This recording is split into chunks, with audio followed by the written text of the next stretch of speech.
하나님 아버지 감사합니다.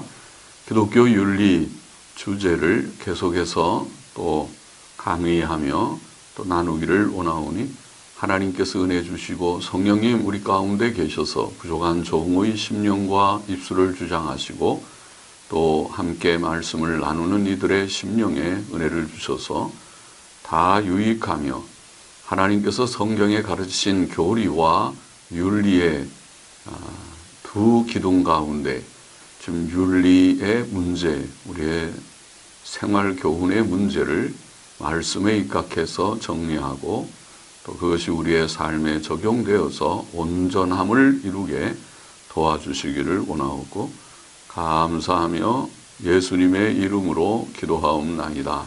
아멘. 이 시간에는 제 7계명에 관련해서 계속 지난 시간에 이어서 성관계 문제를 잠깐 좀 정리해 보십시다. 성이라고 하는 것은 하나님께서 사람을 창조하실 때부터, 즉 사람이 타락하기 전부터 하나님께서 주신 것입니다. 그것은 결코 나쁘거나 죄악된 것이 아니고 하나님께서 만드신 선하고 아름다운 것입니다. 그러므로 부부의 성관계는 하나님께서 정하신 아름다운 사랑의 표현이요, 부부의 사랑을 유지하고 증진시키는 방편입니다. 사랑의 표현, 사랑을 유지하고 증진시키는 방편, 그렇게 표현할 수 있습니다. 부부의 성관계에 문제가 생기면 부부의 사랑에도 문제가 생깁니다. 잠언 5장 18절 19절에 보면 네가 젊어서 취한 아내를 즐거워하라. 그는 사랑스러운 암사슴 같고 아름다운 암노루 같으니 너는 그 품을 항상 족하게 여기며 그 사랑을 항상 연모하라. 그렇게 말씀하죠. 아름다운 말씀이죠. 젊어서 취한 아내는 사랑스러운 암사슴, 아름다운 암노루에다가 비교했습니다. 또 전도서 9장 9절에 보면 내 헛된 평생의 모든 날에 사랑하는 아내와 함께 즐겁게 살라. 좋은 말씀이죠. 아내와 함께 즐겁게 살라. 이것이 하나님이 주신 분복이라. 이렇게 되어 있습니다. 자, 부부 관계, 성관계라는 것은 사랑의 표현, 또 사랑의 유지와 증진의 방편. 두 번째는 부부의 성관계는 육신의 연약한 감정을 가진 인생이 음란한 이 세상에서 음행을 피하는 선한 방편입니다. 음행을 피하는 방편, 선한 방편. 그러므로 고린도전서 7장 2절 이하에 보면은 부부가 분방하지 말고 서로의 몸을 거절하지 말라고 교훈합니다. 음행의 연고로 남자마다 자기 아내를 두고 여자마다 자기 남편을 두라. 그렇게 되어 있죠. 음행의 연고로 그렇게 결혼을 언급했습니다. 남편은 그 아내에 대한 의무를 다하고 아내도 그 남편에게 그렇게 할지라. 아내가 자기 몸을 주장하지 못하고 오직 그 남편이 하며 남편도 이와 같이 자기 몸을 주장하지 못하고 오직 그 아내가 하나니 서로 분방하지 말라. 서로의 몸을 자기가 주장하지 못하고 상대가 주장하게 하라고 말씀하면서 분방하지 말라. 우리는 그렇게 번역했는데 영어 성경들은 서로 거절하지 말라. 서로를 거절하지 말라. 그렇게 되어 있습니다. 다만 기도할 틈을 얻기 위하여 합의상 얼마 동안은 하되 다시 합하라. 이는 너희의 절제 못함을 인하여 사탄으로 너희를 시험하지 못하게 하려 함이라. 그렇게 기록되어 있습니다. 음행의 연고로 결혼을 하라. 이렇게 말했습니다. 그래서 성은 결혼이라고 하는 것은, 그리고 성은 음행 방지를 위한 방편입니다. 아내와 같이 늘 사랑하며 동거할 때에 세상의 음란한 풍조를 잘 피할 수 있고 막아낼 수 있다는 것입니다. 물론 성은 반드시 정당한 부부관계에서만 사용되어야 합니다. 부부관계 이외의 모든 성행위, 예를 들어 간음이나 음행이나 또 결혼 전 성관계, 요즘 많이 있는 것 같은데 결혼 전 성관계, 또 성매매, 세상에서는 많이 있는 거겠죠. 성매매, 또 동성애 등은 다 하나님 앞에서 죄가 됩니다. 레위기 20장 10절에 보면 누구든지 남의 아내와 간음하는 자, 곧 그 이웃의 아내와 간음하는 자는 그 간부와 음부를 반드시 죽일지니라. 남의 아내와 간음하는 것은 죄이기 때문에 간부나 음부나 남자나 여자나 할 것 없이 다 죽이라. 그렇게 성경에 말씀했습니다. 레위기 18장 22절에 보면 너는 여자와 교합함 같이 남자와 교합하지 말라. 이는 가증한 일이니라. 동성애를 금한 말씀이죠. 또 출애굽기 22장 19절에 보면 짐승과 행음하는 자는 반드시 죽일지니라. 짐승과 그 음란한 행위를 하는 것도 성경은 언급했습니다. 예나 지금이나 이런 세상에는 음란한 여러 풍조들이 있었습니다.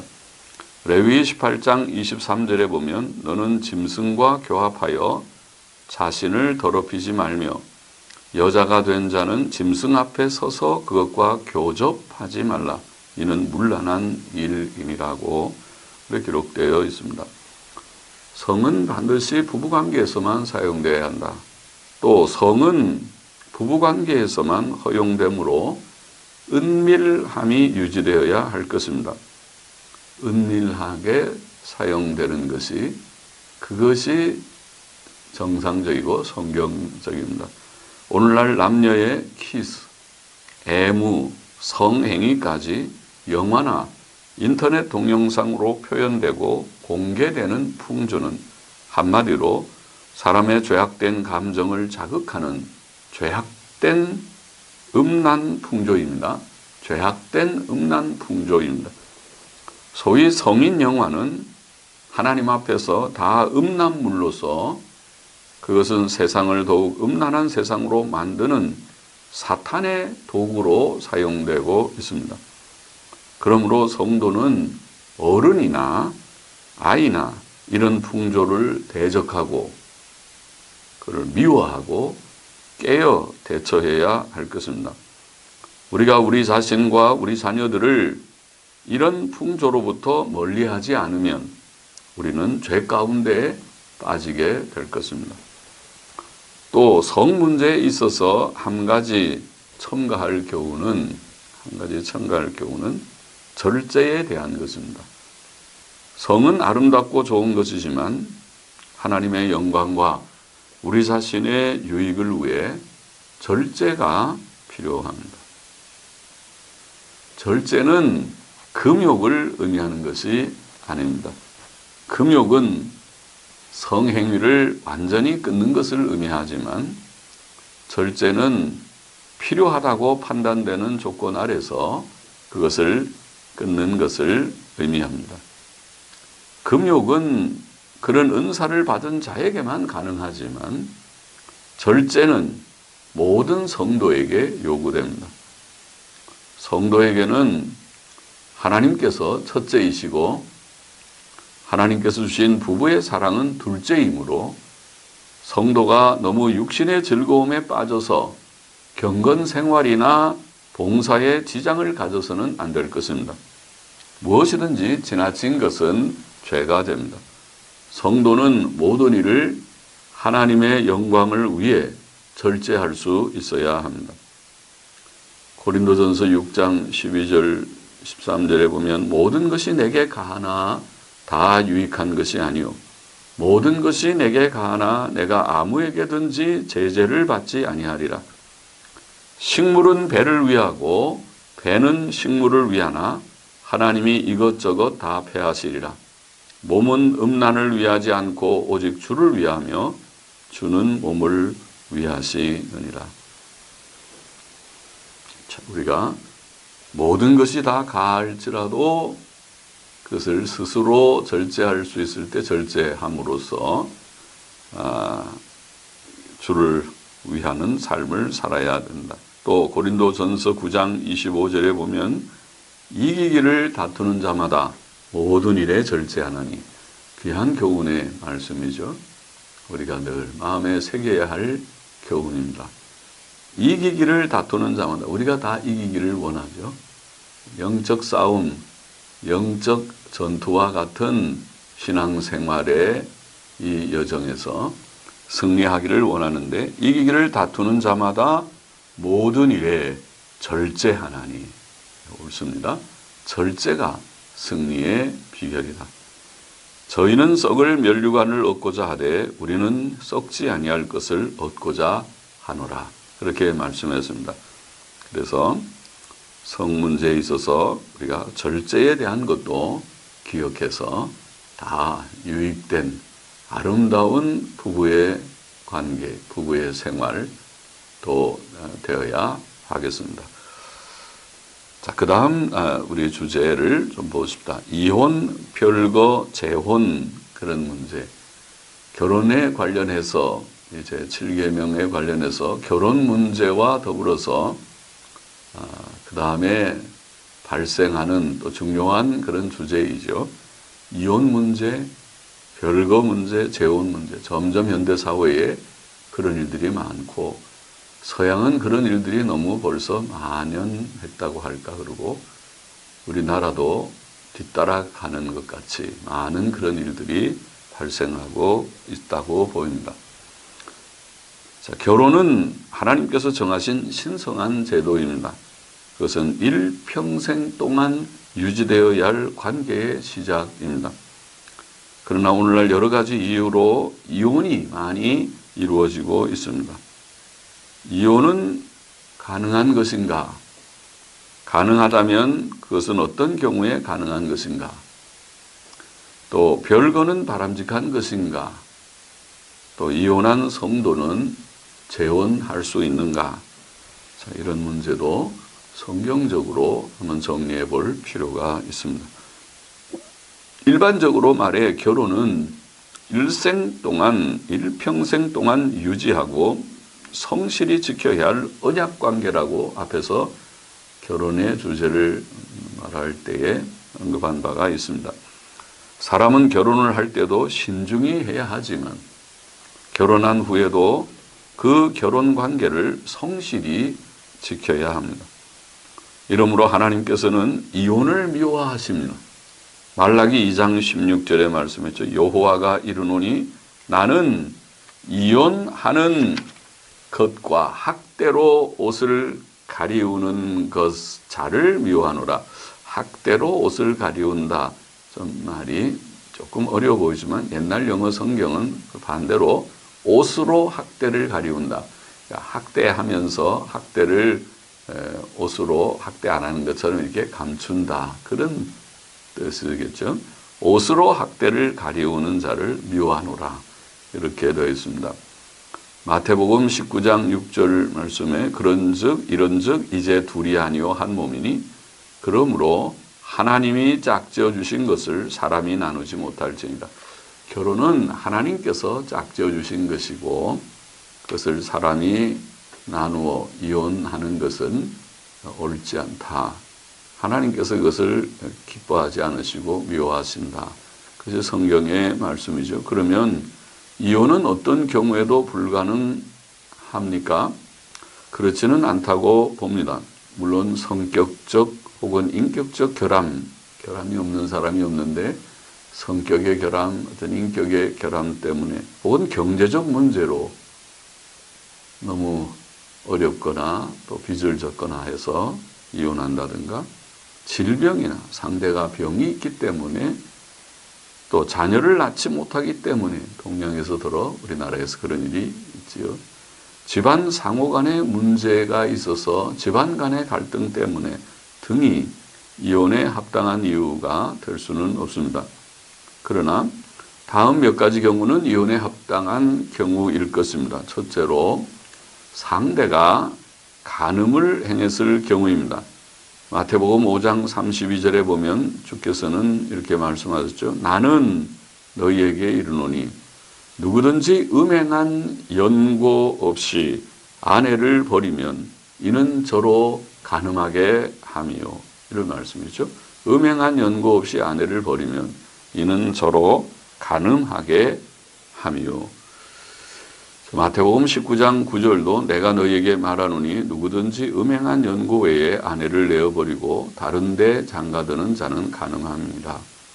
자, 음행이라는 말은 부당한 성관계 일반을 가르치는 말로서 이 경우는 결혼한 사람이 행하는 간음을 가리킨다고 하겠습니다. 즉 상대가 간음을 행했을 때 정당한 이혼이 가능하다는 뜻으로 이해됩니다. 웨스민스터 신앙고백은 진술하기를 약혼 후에 범한 간음이나 음행은 결혼 전에 발견될 때 순결한 편에서 약혼을 취소할 정당한 이유가 된다. 결혼 후 간음의 경우에는 순결한 편이 이혼 소송을 제기하는 것과 이혼 후 범죄한 편이 죽었다는 듯이 다른 사람과 결혼하는 것은 정당하다. 이렇게 24장 5절에 웨스민스터 신앙고백 24장 5절에 진술하였습니다. 자, 상대가 간음을 행했을 경우에 이혼이 가능하다고 봅니다. 둘째로 신앙적 이유로 나뉘는 경우가 있습니다. 신앙적 이유로 나뉘는 경우입니다. 고린도전서 7장 15절에 보면 혹 믿지 아니하는 자가 갈리거든 갈리게 하라. 형제나 자매나 이런 일에 구속받을 것이 없느니라. 그러나 하나님은 화평 중에 너희를 부르셨느니라. 자, 이 말씀은 믿지 않는 남편이나 아내가 믿는 문제 때문에 믿는 자와 헤어지기를 원한다면 그렇게 하라는 교훈입니다.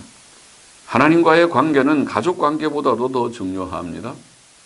같이 살기를 원하면 같이 살고 또 가능하면 같이 살려고 노력해야 하지만 신앙 문제 때문에 나뉘기를 원하면 상대방이 나누기를 원하면 거절할 것이 없다는 뜻입니다.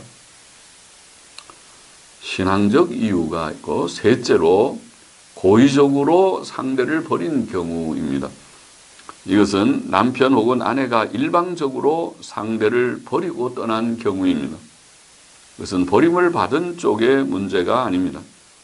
물론 상대가 떠나는 데는 상당한 이유가 있을 것이며 또 그것이 과연 합당한 이유인지 생각해야 할 것입니다만 남편 혹은 아내가 일방적으로 상대를 버리고 떠난 경우 이혼은 불가피할 것입니다. 웨스민스터 신앙고백 24장 6절은 진술하기를 비록 사람의 부패성은 하나님께서 결혼해서 짝지어 주신 자들을 부당하게 나누려는 변론들을 궁리하기 쉬울지라도 간음이나 혹은 교회나 정부 관리가 치료할 방법이 없는 고의적 버림 외에는 공적이며 질서 있는 소송 절차가 준수되어야 하며 고의적 버림이라는 표현에서 또 상대 당사자들이 그들 자신의 사건에서 그들 자신의 의지와 판단에 버려두어서는 안 된다고 했습니다. 웨스민스터 신앙고백은 교회나 정부 관리가 치료할 방법이 없는 고의적 버림의 경우를 이혼에 합당한 사유로 포함하였습니다. 자, 그 외에 구타남, 학대 등의 심히 비인간적인 고통을 당하는 경우나 전쟁으로 인한 분리의 경우도 이혼이 가능하지 않겠는가 생각됩니다. 결혼은 사람을 위해 있는 것이지 사람이 결혼을 위해 있는 것이 아니며, 또 하나님께서는 사람의 행복을 원하시며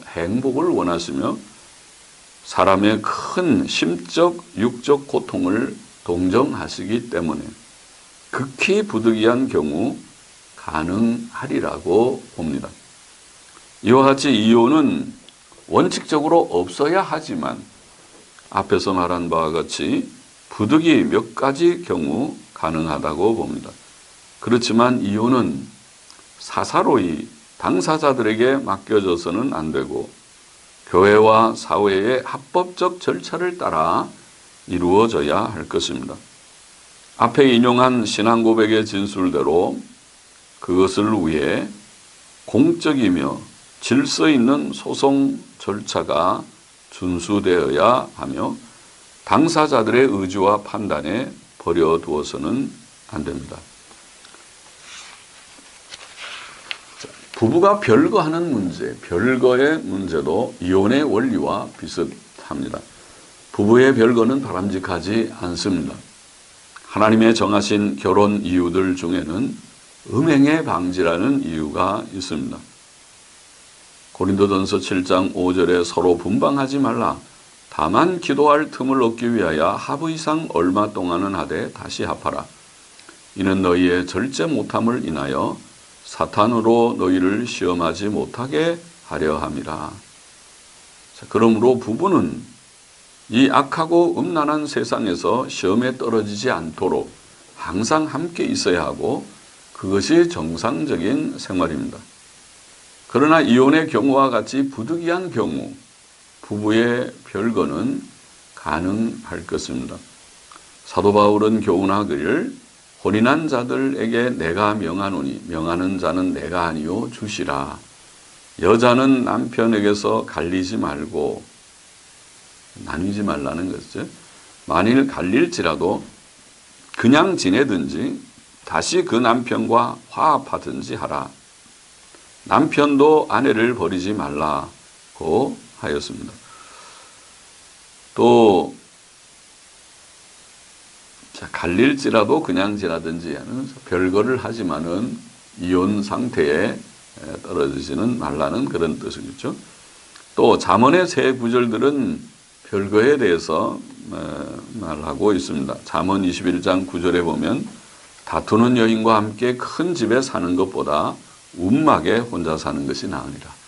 사람이 같이 살면서 매일 다투고 싸우고 하면은 행복하지 않죠. 평안하지 않은데 그런 것보다는 움막에 혼자 사는 것이 낫다. 이게 별거의 상태겠죠. 잠언 21장 19절에도 다투며 성내는 여인과 함께 사는 것보다 광야에서 혼자 사는 것이 나으니라. 이런 말씀했고 잠언 25장 24절도 또 비슷하게 다투는 여인과 함께 큰 집에 사는 것보다 움막에서 혼자 사는 것이 나으니라. 집이 아무리 너르고 좋아도 갈등하는 그런 부부의 관계보다는 편안한 차라리 움막 같은 집이라도 편안하게 사는 것이 행복이죠. 재혼 문제를 봅시다. 성도가 재혼하는 것은 가능한 일인가? 가능하다고 봐야겠습니다. 성도가 재혼이 가능한 경우는 두 가지일 것입니다. 첫째는 결혼한 상대가 죽었을 경우, 그것은 물론 가능합니다. 로마서 7장 2절 3절에 보면 남편 있는 여인이 그 남편 생전에는 법으로 그에게 매인바 되나 만일 그 남편이 죽으면 남편의 법에서 벗어났느니라. 그러므로 만일 그 남편 생전에 다른 남자에게 가면 음부라 이르되, 음란한 부인이 되죠. 음부라 이르되 남편이 죽으면 그 법에서 자유케 되나니 다른 남자에게 갈지라도 음부가 되지 아니하느니라. 그렇게 되어 있습니다. 그러니까 사별한 경우에 재혼할 수 있다. 고린도전서 7장 39절에 아내가 그 남편이 살 동안에 매여 있다가 남편이 죽으면 자유하여 자기 뜻대로 시집갈 것이나 재혼할 수 있다는 말이죠. 주 안에서만 할 것이니라. 자, 이것은 남편의 경우나 아내의 경우나 다 해당합니다. 둘째는, 첫 번째는 사별의 경우고, 둘째는 정당한 이혼이 이루어진 경우라고 할 수 있습니다. 하나님께서는 사람의 연약함을 아십니다. 그러므로 정당한 이혼이 이루어진 경우 재혼하는 것은 가능한 일이며 죄가 아니라고 봅니다. 마태복음 5장 32절 앞에서 우리가 인용한 말씀 같은데, 나는 너희에게 이르노니 누구든지 음행한 연고 없이 아내를 버리면 이는 저로 간음하게 함이요, 또 누구든지 버린 여자에게 장가드는 자도 간음함이니라. 이 말씀은 정당하지 않은 경우 재혼이 간음의 죄가 되지만 정당한 이혼의 경우에는 재혼이 죄가 아니라는 것을 의미할 것입니다. 웨스민스터 신앙고백은 진술하기를, 약혼 후에 범한 간음이나 음행은 결혼 전에 발견될 때 순결한 편에서 약혼을 취소할 정당한 이유가 된다. 결혼 후 간음의 경우에는 순결한 편이 이혼 소송을 제기하는 것과 이혼 후 범죄한 편이 죽었다는 듯이 다른 사람과 결혼하는 것은 정당하다. 재혼의 정당성을 말하는 것이죠. 물론 재혼도 신중히 결정해야 하며 또 공적으로 이루어져야 하고, 재혼한 자는 그것을 남은 평생 지키도록 성실히 노력해야 할 것입니다. 우리는 결혼 제도를 통해 이 세상에서 범죄치 않고 하나님을 영화롭게 하는 삶을 이루어야 할 것입니다. 그만큼 생각하십시다. 하나님 아버지 감사합니다. 이제 성관계의 문제나 또 이혼과 별거와 재혼의 문제에 대해서 성경에 교훈하신 바를 간략히 정리할 수 있게 하신 것을 감사합니다.